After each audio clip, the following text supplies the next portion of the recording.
వేదాంతులైన గాని మత్తు వదలరా జాతి మనది నిండుగా వెలుగు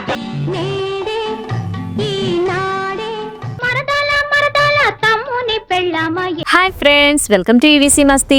ఒక చిన్న గ్రామంలో పుట్టి 6 ఏళ్లకే తండ్రిని కోల్పోయారు. 4వ తరగతితో చదువు ఆపేశారు. అయినా సరే తెలుగు సినిమా సంగీతాన్ని భక్తి రసాలతో మెలోడీలతో మంత్రముగ్ధుల్ని చేసిన ఒక మహానుభావుడైన. అంతేకాదు తొలి రోజుల్లో అన్న ఎన్టీఆర్ గారితో రూమ్ షేర్ చేసుకున్న బెస్ట్ ఫ్రెండ్. బాలనాగమ్మ సినిమాకి ప్రొడ్యూసర్. పాండురంగ మహత్యం, శ్రీకృష్ణ పాండవేయం వంటి ఎపిక్ సినిమాలకి సంగీతం ఇచ్చిన లెజెండ్ ఆయన మరెవరో కాదండి, టీవీ రాజు గారు. ఆయన గురించి ఈ వీడియోలో క్లుప్తంగా తెలుసుకుందాం. ఆయన ఎక్కడ పుట్టారు, ఎలా సినిమాల్లోకి వచ్చారు, ఎన్టీఆర్ గారితో ఆయనకున్న అనుబంధం ఏంటి, ఆయన పిల్లలు ఎవరు, బెస్ట్ ఫ్రెండ్ అయిన ఎన్టీఆర్ గారితో గొడవ ఏంటి, చివరికి ఆయన ఎలా చనిపోయారు వంటి విషయాలన్నీ ఈ వీడియోలో తెలుసుకుందాం. స్కిప్ చేయకుండా చివరి వరకు చూసేయండి ఫ్రెండ్స్. అలాగే మన ఛానల్లో చాలా మంది సినీ ప్రముఖుల గురించిన వీడియోలు వస్తూనే ఉంటాయి. అవన్నీ మిస్ కాకుండా చూడాలంటే మా ఛానల్ ని సబ్స్క్రైబ్ చేసుకుని పక్కనే ఉన్న బెల్ ఐకాన్ కూడా యాక్టివ్ చేసి పెట్టుకోండి ఫ్రెండ్స్. టీవీ రాజు గారి పూర్తి పేరు తోటకూర వెంకటరాజు. ఈయన 1921వ సంవత్సరం అక్టోబర్ 25న రాజమండ్రి సమీపంలోని రఘుదేవపురం గ్రామంలో సోమరాజు రక్తమ్మ దంపతులకు జన్మించారు. వీరికి సంగీతం పట్లన్నా కళల పట్లన్నా మంచి ఆసక్తి ఉండేది. చిన్నతనంలోనే టీవీ రాజు గారి నాన్నగారు చనిపోయారు. అప్పుడు ఆయనకి 6 ఏళ్ల వయసు. దానితో కుటుంబం కష్టాల్లో పడింది. దారి చూపి ఆలనా పాలన చూసుకునేవారు లేక చదువు కొనసాగలేదు. కేవలం 4వ తరగతి వరకు మాత్రమే చదువుకున్నారు. కానీ సంగీతం అంటే ఆయనకు ఎనలేని అభిమానం, ఎంతో ఇష్టం. ప్రసిద్ధ సంగీత గురువు శ్రీ నలం చక్రవర్తుల కృష్ణమాచార్యుల దగ్గర 3 సంవత్సరాల పాటు సంగీతం నేర్చుకున్నారు టీవీ రాజు గారు. అంతేకాదు హార్మోనియం, వయలిన్ వంటి వాద్యాల్లో నైపుణ్యం సాధించి రాజమండ్రి ప్రాంతంలో సంగీత పాఠాలు చెప్పే స్థాయికి చేరారు. అలా 4 ఏళ్లు గడిచింది. పాటలు పద్యాలు బాగా పాడుతున్నాడని ఆ అబ్బాయి చేత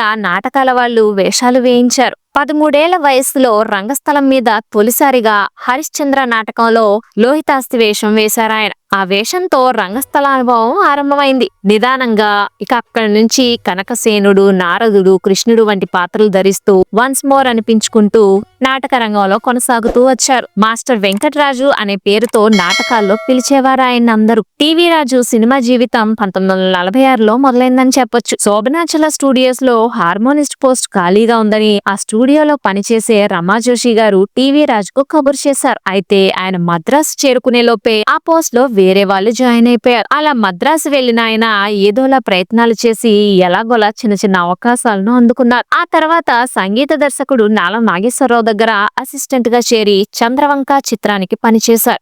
ఆ తర్వాత ఎన్టీఆర్ తొలి చిత్రమైన మనదేశం సినిమాలో ఆర్కాన్ అనే వాయిద్యాన్ని వాయించారు. సంగీత దర్శకుడిగా తన పని చేసుకుంటూనే టీవీ రాజు గారు చిత్రాల్లో చిన్న చిన్న పాత్రల్లో కూడా కనిపిస్తూ వచ్చారు. పల్లెటూరి పిల్ల సినిమాలో గూఢాచారి పాత్ర, పాండురంగ మహత్యం సినిమాలో కృష్ణ ముకుంద మురారి పాటలో భక్తుడిగా, ఇలా చిన్న చిన్న పాత్రల్లో ఆయన కనిపిస్తారు. అక్కినేని ఎన్టీఆర్ తొలిసారి కలిసి నటించిన పల్లెటూరి పిల్ల చిత్రానికి సంగీత దర్శకుడు నటి అంజలీదేవి గారి భర్త అయిన ఆదినారాయణరావు గారు. ఆయన దగ్గర మొదట్లో టీవీ రాజు గారు అసోసియేట్ గా పనిచేశారు. టీవీ రాజు గారు మద్రాసు వచ్చిన తొలినాళ్లలో ఒక గదిలో ఉండేవారు. అప్పట్లో సినిమా ప్రయత్నాలు చేస్తూ ఎన్టీఆర్ గారు మద్రాసులో గదిలో ఉండేవారు. అందులోనే చిత్రసీమలో రాణించాలని కలలు కంటున్న దర్శకుడు తాతినేని ప్రకాశ్రావు, టీవీ రాజు గారు కూడా తలదాచుకునేవారు. ఎవరికి వారు తమ ప్రయత్నాలు చేసుకుంటూ ఉండేవారు. అలా ఆ రూమ్ లో ఉంటున్నప్పుడు ఎన్టీఆర్ గారికి టీవీ రాజు గారికి మధ్య స్నేహబంధం ఏర్పడింది. ఎన్టీఆర్ స్టార్ హీరో అయ్యాక తన మిత్రులకు కూడా అవకాశాలు కల్పించేందుకు కృషి చేశారు. తర్వాత కాలంలో ఎన్టీఆర్ దర్శకత్వం వహించిన చిత్రాలకు రాజు సంగీతం ఇచ్చారు. ఆ తర్వాత పల్లెటూరి పిల్ల దర్శక నిర్మాత అయిన బిఎస్ సుబ్బారావు గారు టింగురంగా సినిమా తీస్తుండగా టీవీ రాజు గారికి సంగీత దర్శకుడయ్యే అవకాశాన్ని కల్పించారు. అదే సినిమాతో ఆయన సంగీత దర్శకుడుగా పరిచయం అయ్యారు. టీవీ రాజు గారు 37 ఏళ్ల వయసులోనే పెళ్లి చేసుకున్నారు. ఆయన సతీమణి పేరు సావిత్రి. వారికి 2 పిల్లలు. సంగీత దర్శకుడయ్యాక ఆయన కుటుంబంతో మద్రాసులోనే స్థిరపడిపోయారు. టీవీ రాజు గారు ఆయన చేసే పనిని ఎంతో శ్రద్ధగా చేసేవారు. తెలుగు సినిమాల్లో సాంప్రదాయ సంగీతాన్ని ఆధునికతతో కలిపి భక్తి ప్రేమరసాలను అమరత్వం చేశారు. ఇలా చిన్న చిన్న సినిమాలు చేసే ఆయన ఎన్టీఆర్ గారి సినిమాలతోనే పాపులర్ అయ్యారు. 1953లో వచ్చిన ఎన్టీఆర్ గారి ఎన్టీఏ సంస్థ తొలి చిత్రం పిచ్చి పుల్లయ్యతో టీవీ రాజుకు ఆ సంస్థకు ఆస్థాన సంగీత దర్శకుని అయ్యే ఛాన్స్ వచ్చింది. అప్పటి నుంచి ఎన్టీఆర్ సొంత చిత్రాలన్నింటికీ టీవీ రాజు గారే సంగీత దర్శకుడు. వీటిల్లో జయసింహ, శ్రీకృష్ణ పాండవీయం, పాండురంగ మహత్యం ఇలా ఎన్నో ఉన్నాయి. ఈ చిత్రాల్లోని పాటలు ఇప్పటికీ ఎవర్ గ్రీన్ అని చెప్పొచ్చు. జయ కృష్ణ ముకుంద మురారి. ఆయన స్వరకల్పన ఎన్టీఆర్ గారికి ఎంత నచ్చేదంటే వీరి కాంబినేషన్ లో 50కి పైగా చిత్రాలు వచ్చాయంటేనే అర్థం చేసుకోవచ్చు. ఎన్టీఏ చిత్రాల్లోని పాటలు అంతగా అందరినీ ఆకట్టుకోవడానికి టీవీ రాజు ప్రతిభతో పాటు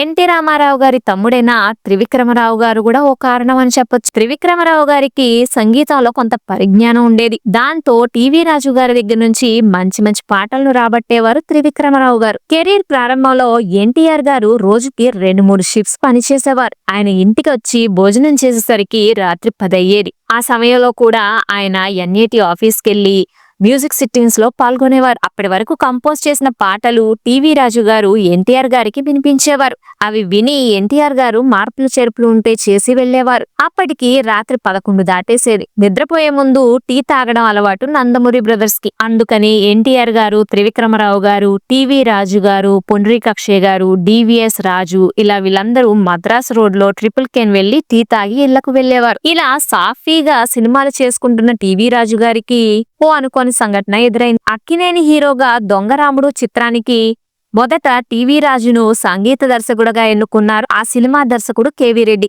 అయితే ఆఖరి క్షణంలో టీవీ రాజుకు బదులు పిండ్యాలను ఎన్నుకున్నారు. దాంతో ఎంతో మనస్తాపం చెందిన టీవీ రాజు గారు ఇక బయట చిత్రాలకు సంగీత దర్శకత్వం వహించకూడదని నిర్ణయించుకున్నారు. ఎన్టీఆర్ దగ్గరకు వెళ్లి మీ సినిమాలకు తప్ప మరే హీరో సినిమాలకు సంగీతం దర్శకత్వం చేయనని చెప్పేశారు. ఎన్టీఆర్ గారు ఎంత నచ్చజెప్పినా ఆయన వినిపించుకోలేదు.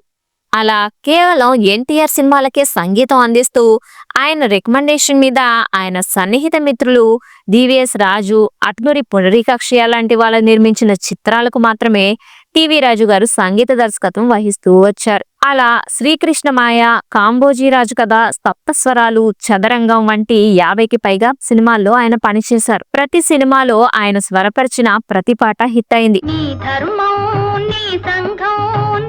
ఎంతో పట్టుదలతో కృషితో ఆయన స్వరకల్పన చేసేవారు. వృత్తి పట్ల ఎంతో నిబద్ధతతో ఉండేవారు. మద్రాసు వచ్చిన తొలి రోజుల నుండి ఆయన సంగీత దర్శకుడయ్యే వరకు ఎన్టీఆర్ గారికి టీవీ రాజుకి మధ్య స్నేహం ఎంతో బాగా కొనసాగింది. టీవీ రాజుతో ఎంతో సన్నిహితంగా ఉండేవారు ఎన్టీ రామారావు గారు. వీరు కలిసి ఒకే రూమ్ లో చాలా కాలం ఉండడం వల్ల ఏమో సొంత అన్నదమ్ముల్లా కలిసిమెలిసి ఉండేవారు. అటువంటి ఈ ఇద్దరి స్నేహితుల మధ్య 1960 ఆ ప్రాంతంలో విభేదాలొచ్చాయి. 2 ఏళ్ల పాటు రామారావు గారి చిత్రాలకు టీవీ రాజు గారు దూరంగా ఉన్నారు. అట్లూరి పుండరీకాక్షయ్య నిర్మించిన మహామంత్రి తిమ్మరుసు చిత్రానికి టీవీ రాజు గారు పనిచేయాలి. అయితే ఎన్టీఆర్ తో మాటలు లేకపోవడంతో ఆ అవకాశాన్ని కోల్పోయారు ఆయన. ఆ విధంగా ఆయన స్వరకల్పన చేయాల్సిన ఆ సినిమాకి పిండ్యాల నాగేశ్వరరావు సంగీత దర్శకత్వం వహించారు. ఈ సినిమా నిర్మాణ సమయంలోనే అంటే 1962 సంవత్సరంలో ఎన్టీఆర్ గారి పెద్ద కుమారుడు రామకృష్ణ 12 ఏళ్ల వయసులో చనిపోయాడు. ఎంత కాదన్నా ఒకప్పుడు మంచి స్నేహితులు కావడంతో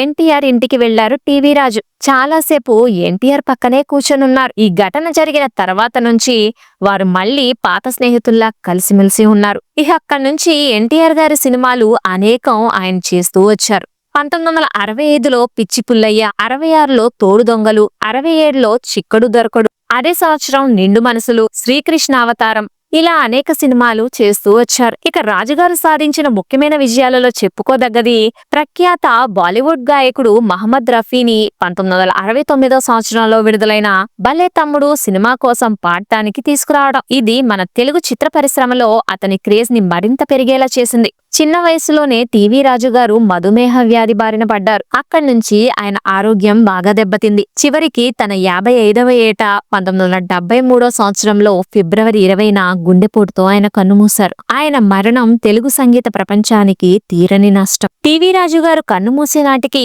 ఆయన చేతిలో 4 చిత్రాలున్నాయి. అందులో ఎన్టీఆర్వి 2 చిత్రాలు, మనుషుల్లో దేవుడు, ధనమా దైవమా. ఈ 2 చిత్రాలకు మ్యూజిక్ కంపోజ్ చేశారు కానీ రికార్డ్ చేయలేదు. ఆ రికార్డింగ్ పనులని సాలూరి హనుమంతరావు గారు ఫినిష్ చేశారు. తెలుగు సినిమాకు టీవీ రాజు గారు అపారమైన కృషి చేశారని చెప్పొచ్చు. తెలుగు చిత్ర పరిశ్రమకు ముఖ్యంగా పౌరాణిక, సామాజిక, నాటక శైలులకు ఆయన చేసిన కృషి ఇప్పటికీ చిరస్థాయిగా నిలిచి ఉంటుంది. టీవీ రాజు గారు తెలుగు, తమిళ ఇంకా కన్నడ భాషల్లో 100కి పైగా చిత్రాలకు సంగీతం అందించారు. టీవీ రాజు గారికి 2 కుమారులని చెప్పుకున్నాం కదా. వారి పెద్ద కొడుకు వెంకట సత్య సూర్యనారాయణరాజు.